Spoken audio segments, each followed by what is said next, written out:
Physics is all around us. Physics is used in everyday life, even if people do not realize it. Newton's laws of motion, which are a part of physics, is especially evident in my everyday life as a softball player. Sir Isaac Newton, who was born in 1643, was an English mathematician and physicist. Sir Isaac Newton was a very bright young man who liked to write ideas about gravity, forces, and motion in his journal. His journal entries about motion stuck when he wrote the Philosophiae Naturalis Principia Mathematica in 1686. Newton's 3 laws of motion are very important in my life as a softball player.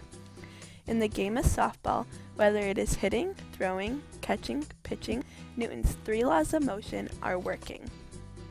I have been playing for 13 years now, and Newton's laws help me become a better player.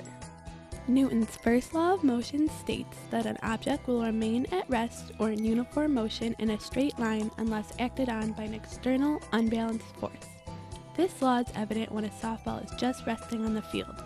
The ball will not move from its position because the force of the ground and from gravity are equal to each other. Thus, the softball remains at rest. However, whether a player picks up the ball and pitches it, a batter hits a pitched ball, or a player catches a thrown ball, then the force from the bat or the glove is greater than the initial force, and it puts an unbalanced force on the ball to change its direction. This is especially important for me to know as a hitter because I will have to generate enough force to change the direction of the ball to go into the field to get a hit for my team. Newton's second law states that the acceleration of an object is equal to the net force on the object divided by the mass of the object. When a ball is hit or thrown, it is important to know that there are forces acting on the ball, such as gravity and air resistance.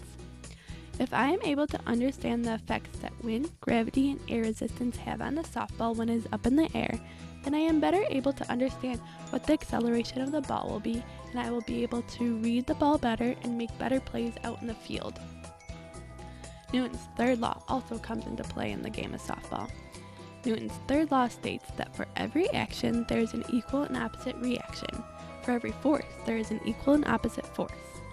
When I catch a ball while playing first base, the ball exerts a force on my glove, and my glove exerts the same amount of force in the opposite direction on the ball, which causes the ball to stop.